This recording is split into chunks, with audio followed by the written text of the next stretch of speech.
Hey everyone, my name's Kelvin, and this is my tutorial video for my mockup sets. This will apply to the vertical mockups, the square ones, and the horizontal mockups. They all basically work the same way. And the first thing you'll do is download that product folder. It's a zip file. Go ahead and unzip it, and then inside you'll see a bunch of Photoshop documents, little thumbnail images, and a README. And this README will have links to this video. It'll also have my email address just in case you have any specific questions. You can also leave a comment on this video if you like, but the best way to reach me is by email. So all of these thumbnails are basically little previews of what mockup is in the Photoshop document. So the first thing you do is kind of shop around at these thumbnails and see which one you liked. Personally, this is my favorite here, the number 12. It's vertical number 12, and it kind of corresponds to this document. So to open it, just drag it into Photoshop. And in this video, I'm going to use Creative Cloud Photoshop, but all these mockups work fine with CS5 and stuff. It's fine. CS5, CS6, they work fine. I just film it in Creative Cloud because it works better with my screen recording software. So this mockup has a default image in there, and to swap that out with your own, you need to use the Layers panel. So go to Window and make sure the Layers panel is visible. I'll drag it over here. And this works with smart objects, so you have to place your image inside the smart object. And you can do that by double-clicking the smart object layer icon. So this is the smart object layer, and then this little page thing, that's the layer icon. So I'll double-click that, and it'll open up another document. So here's the original document. After I double-clicked that, it opened up this other tab over here.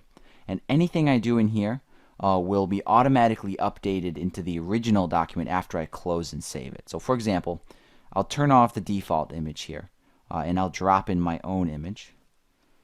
So I've got this image already selected. And these particular mockups are 8 by 10.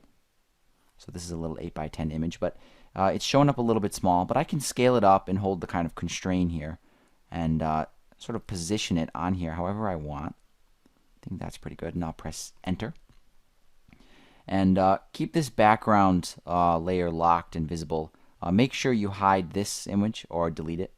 And then when you're all happy with how it looks here, just close and save the smart object. So go up to the little tab there and press the little X. It'll ask you, do you want to save? And you'll say yes. And it'll take you back to the original document, and then your image will be right in there, right in the scene. And all these mockups go right to the edge. So if your image fills up the entire smart object, goes all the way to the edge, then your end result will go all the way to the edge as well. These ones specifically have a little bit of a deckled edge, so your image will kind of interact with that. It won't go all the way to the edge. It'll leave a little bit of white, just like if it was a real, authentic deckled edge. One other thing you might want to do with these mockups is change the brightness. So you can do that by going into the background scene folder. And this is the original image that it's based off of, and it'll have a little 4-digit number. And then these are what controls the brightness. So if you wanted to lower the brightness, you could just totally hide this levels, and that'll lower it. If you want to make it brighter, just select the levels, double click that little icon there. It'll bring up the levels. And what you can do actually, you don't need to change the levels. Just change the transparency of this layer. So you can select the levels layer and go up here to opacity. And if you drag it up, it'll make the image super bright. If you drag it down, it'll make it a little bit darker. If you want to make it really dark, you can change this brightness contrast layer here. So just double click that little sun. And then you can lower it like this and make a really dark scene. It just depends on what you're doing. Depends on what kind of branding you're doing. And that's basically it. Once you're happy with the way your image is in there and the lighting, you just export it like any other document image from Photoshop. So I'll close this here.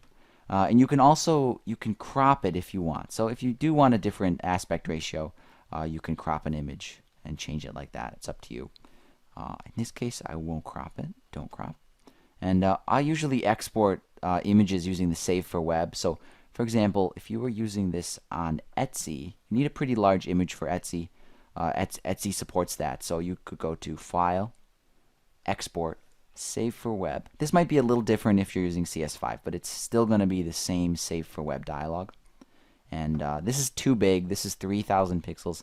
For Etsy, you can probably get away with 1,500 pixels. That'll be fine. For Instagram, you can get away with even less.